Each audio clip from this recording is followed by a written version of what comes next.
be the spokesperson for India, that is Bharat.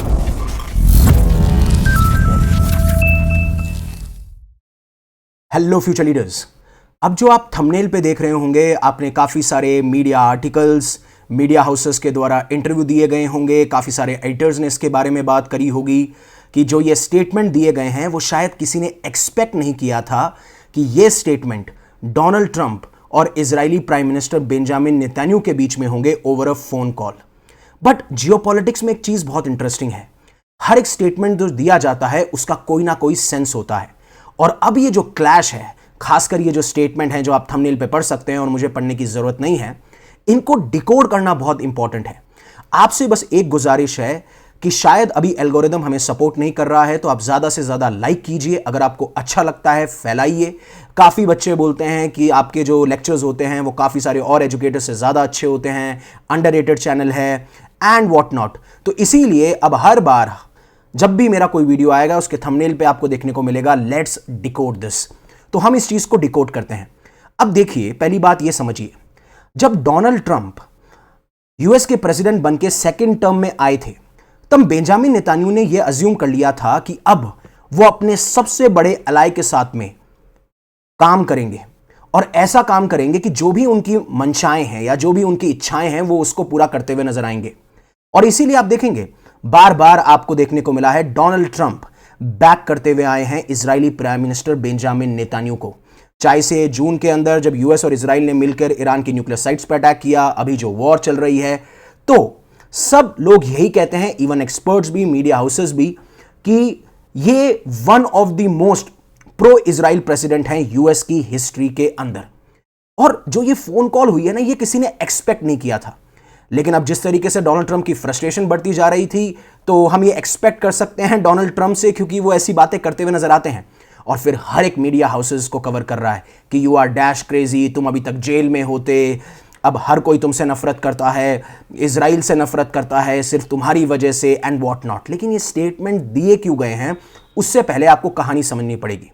अब होता यह है कि काफ़ी सारे ऑफिशियल से बात करके एक्सियोस इस रिपोर्ट को पब्लिश करता है कि ट्रंप जो हैं बहुत ज़्यादा गुस्से में हैं, फ्रस्ट्रेटेड हैं, एंग्री हैं और स्लैम और ब्लास्ट कर रहे हैं नेतन्याहू को, जिस तरीके से इजराइल की रिसेंटली पॉलिसीज रही हैं लेबनान को लेके, और खासकर जब वो हिजबुल्लाह की बात कर रहे थे। तो अब वन बाय वन समझते हैं कि चीजें हो कैसे रही हैं, इसके पीछे रीजन क्या है और कहां तक ये बात आई।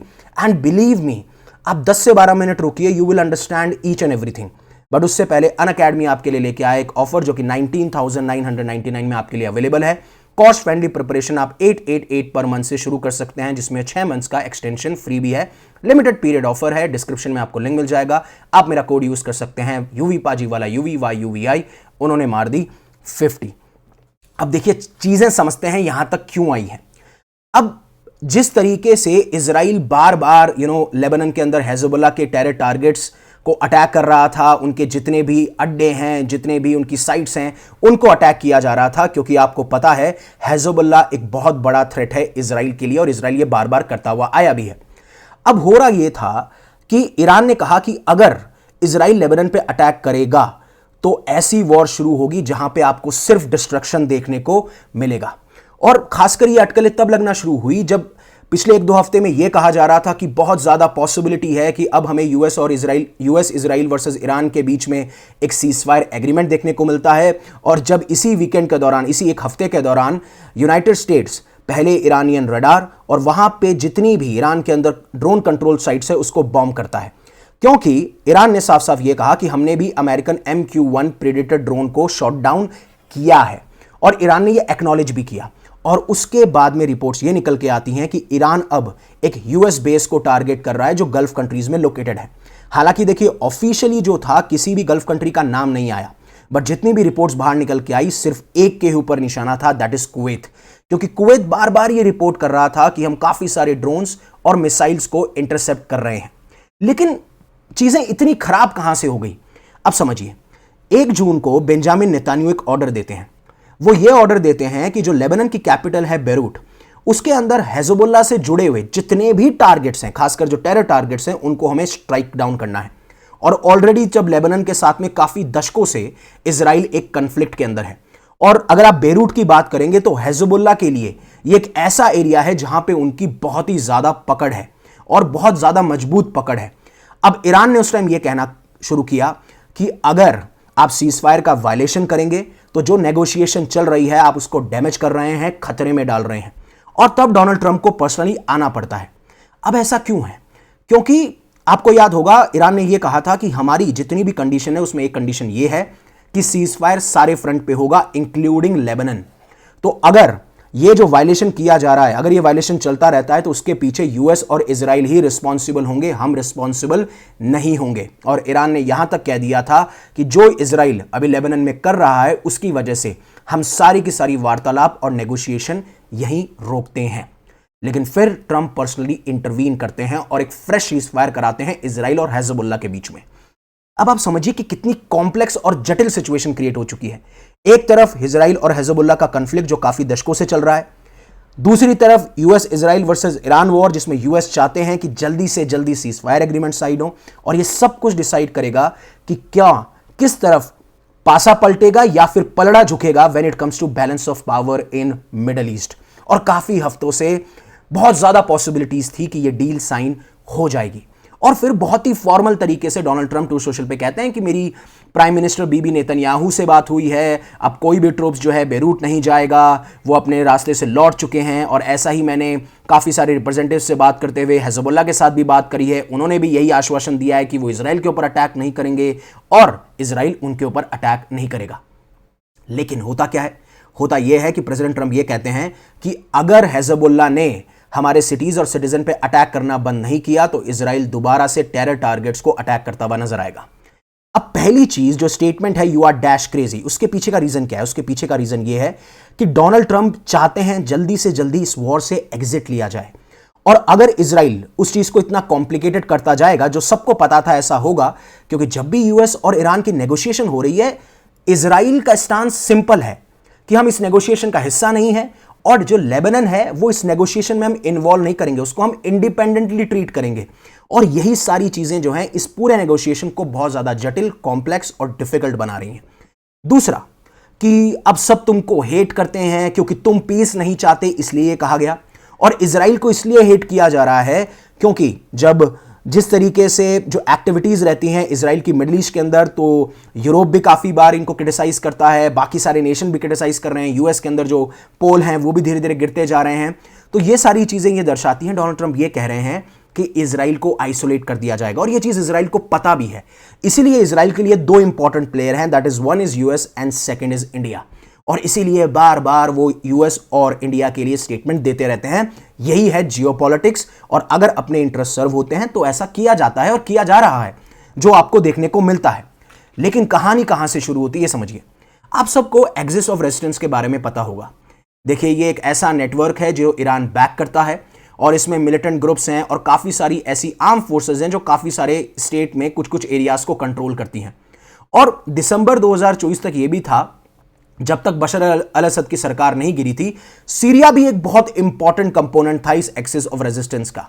अब लेबनान में हमें हिजबुल्लाह देखने को मिलता है, राइट, यमन में हमें हाउदीज देखने को मिलते हैं, गाजा पट्टी में हमें हमास देखने को मिलते हैं, और ये सब के सब ईरान के द्वारा बैक किए जाते हैं, क्योंकि ईरान का मानना यह है कि हम यूएस और इजराइल का इंफ्लुएंस यहां नहीं बढ़ने देंगे। अगेन बैलेंस ऑफ पावर, क्योंकि अगर मान लीजिए ईरान गिरता है तो पूरा का पूरा बैलेंस ऑफ पावर शिफ्ट हो जाएगा इजराइल की तरफ। और खासकर जब डोनाल्ड ट्रंप ये प्रेशराइज कर रहे हो कि अब्राहम अकॉर्ड साइन कर लीजिए जिससे मिडिल ईस्ट में पीस आए, और डोनाल्ड ट्रंप को पता है वेस्टर्न हेमिस्फीयर में हम हैं, मिडिल ईस्ट में हमारा पपेट इजराइल है, और इसी चीज को लेके इजराइल के जो पार्टी के लोग हैं वो भी अब काफी ज्यादा स्लैम कर रहे हैं। वो ये कह रहे हैं कि इजराइल के प्राइम मिनिस्टर को यह पता होना चाहिए कि हम कब यूनाइटेड स्टेट्स के प्रेसिडेंट की बात मानेंगे और कब नहीं मानेंगे, यह हम पे डिपेंड करता है, हम पपेट बन के नहीं रहेंगे। उनके पार्टी के लोग कह रहे हैं, और खासकर अपोजिशन पार्टी के लोग भी यही कह रहे हैं कि हम ऐसा नहीं हो सकता कि यूएस के प्रेसिडेंट जो हमें बोले हम वही करेंगे। और यही सिचुएशन हमें यहां देखने को मिल रही है। लेकिन जिस तरीके से इजराइल धीरे धीरे सदर्न लेबनान में अपने एडवांसमेंट कर रहा है और जो भी हिजबुल्लाह के टारगेट्स हैं उनको रिमूव करता हुआ नजर आ रहा है, लेकिन इसके पीछे कहानी है जो आपको समझनी पड़ेगी। इवन लेबनान प्राइम मिनिस्टर साफ साफ अक्यूज कर रहे हैं इजराइल को कि आप ऐसी पॉलिसीज को फॉलो कर रहे हो जिससे आप ग्राउंड इन्वेजन करके ज्यादा से ज्यादा अपने आप को एक्सपेंड करना चाहते हैं। अब एक चीज समझिएगा जो बहुत इंपॉर्टेंट है। अब होता यह है कि इजराइल और हिजबुल्लाह के बीच में 2006 के अंदर एक वॉर हुई थी। अब जब वॉर वो यूनाइटेड नेशन में पहुंचती है तो यूनाइटेड नेशन एक रिजोल्यूशन पास करता है। रिजोल्यूशन का नाम था यूनाइटेड नेशन रिजोल्यूशन 1701 और उसमें लितानी रिवर को एक बाउंड्री माना जाता है और उसमें साफ साफ यह कहा जाता है कि जो लितानी रिवर के नीचे जो साउथ वाला एरिया है वहां पे हिजबुल्लाह बिल्कुल ऑपरेट ही नहीं करेगा और ना इजरायली फोर्सेस यहां पे इन्वेड करेंगी।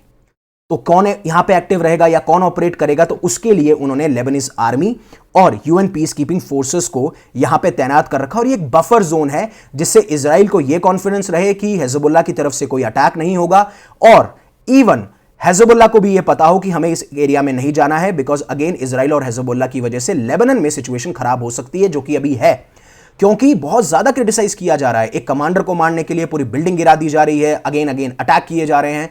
आप टेरर टारगेट्स को अटैक कर सकते हैं, बट अगेन उसकी वजह से अगर सिविलियंस की जान ज्यादा जा रही है तो ऑब्वियस सी बात है आपके ऑपरेशंस पे सवाल खड़े किए जाएंगे। और खासकर जब कल ब्यूफोर कैसल को ऑक्यूपाई कर लिया जाता है जो जस्ट यहां पे लोकेटेड है, तो इजराइल फिर क्यों अटैक कर रहा है?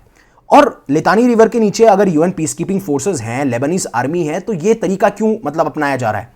अब इजराइल यह क्लेम करता है, एलिगेशन लगाता है कि हिजबुल्लाह ने अपने दोबारा से यहां पे सेंटर्स बना लिए हैं, चाहे से वो ड्रोन साइट्स हों, मिसाइल लॉन्च पैड्स हों, कम्युनिकेशन सेंटर्स हों, ऑब्जर्वेशन सेंटर्स हों, जिससे कि इजराइल को अब खतरा लगता है और इजराइल इसीलिए इन्वेड यहां पे कर रहा है। लेकिन अगर आप और पीछे जाएंगे तो 1978 में इजराइल ने लेबनान में इन्वेड कर दिया था, क्योंकि उससे पहले पैलेस्टीनियन मिलिटेंट्स ने इजराइल के ऊपर अटैक किया था।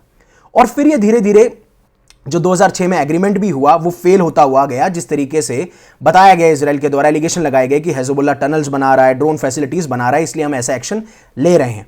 लेकिन 1982 में भी एक वॉर हुई थी और जब वो वॉर हुई, जब पैलेस्टीन मिलिटेंट्स ने अटैक किया और उसके बाद में आप देखेंगे कि इजराइल जो है बेरिट तक, कैपिटल लेबनान की कैपिटल तक पहुंच जाता है और वहां से हमें हिजबुल्लाह का राइज देखने को मिलता है। उसको कहा जाता है कि आप यहां पे इजराइल को काउंटर करोगे और इवन जो लेबनान शिया है उनको प्रोटेक्ट करते भी नजर आओगे। लेकिन 2006 की वॉर इसलिए शुरू हुई क्योंकि हिजबुल्लाह कैप्चर करता है इजरायली सोल्जर्स को। 1982 की वॉर इसलिए शुरू हुई क्योंकि पैलेस्टीन मिलिटेंट्स ने अटैक कर दिया था इजरायली सोल्जर्स के ऊपर। और ये सारी सिचुएशन है जो आज हमें देखने को मिल रही है। और जहां तक आप ये ब्यूफोर कैसल देख पा रहे हैं ना, ये कैसल एक बहुत ही खड़ी पहाड़ी के ऊपर है, खड़ी और ऊंची पहाड़ी के ऊपर, जहां से आप सदर्न लेबनान को ऑब्जर्व कर सकते हैं, आप इजराइल को ऑब्जर्व कर सकते हैं। और काफी बार इजराइल ये कहता है कि ब्यूफोर कैसल से हिजबुल्लाह ड्रोन्स को लॉन्च करता है, मिसाइल्स को लॉन्च करता है और इसलिए इसको कैप्चर किया जाना बहुत इंपॉर्टेंट था और यही स्ट्रेटेजिक प्राइज है इजराइल के लिए, जिससे वो हिजबुल्लाह जो कि ईरान का सबसे स्ट्रॉन्गेस्ट अलाई है मिडिल ईस्ट में, उसको टारगेट किया जा सके।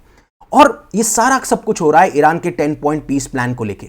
खासकर ईरान के 10 पॉइंट पीस प्लान में भी ये था कि आप लेबनान को भी सारे सीज फायर फ्रंट में इंक्लूड करेंगे और फिर उसके बाद में जो कंडीशन यूएस के द्वारा रखी गई है वो आप सबको पता है और वही सारे कारण बन रहे हैं कि नेगोशिएशन में अभी इतना टाइम लग रहा है।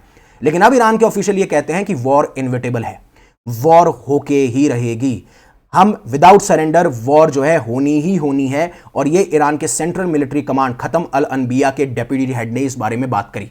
और जहां पे ट्रंप ये कह रहे हैं कि ईरान के साथ में मेरी बातचीत रैपिड पीस पे चल रही है, मैंने दोबारा से इजराइल हिजबुल्लाह का सीज फायर करा दिया है, वहां पे अगर आप देखेंगे तो अभी भी क्लैशेस कंटिन्यू है। तो आई होप आपको पूरी पिक्चर समझ में आई होगी, क्यों स्टेटमेंट दिए गए, क्या क्या अभी तक हुआ है और क्या हिस्ट्री है इजराइल और हिजबुल्लाह की। अगर आपको अच्छा लगा तो प्लीज लाइक कीजिएगा, सब्सक्राइब कीजिएगा, कमेंट ज्यादा से ज्यादा कीजिएगा जिससे ज्यादातर लोगों तक पहुंचे। Thank you very much for giving me your precious asset, that is your time. Stay safe, stay happy, take care. जय हिंद, जय Bharat. And always remember one thing, live in such a way that universe will be proud of you.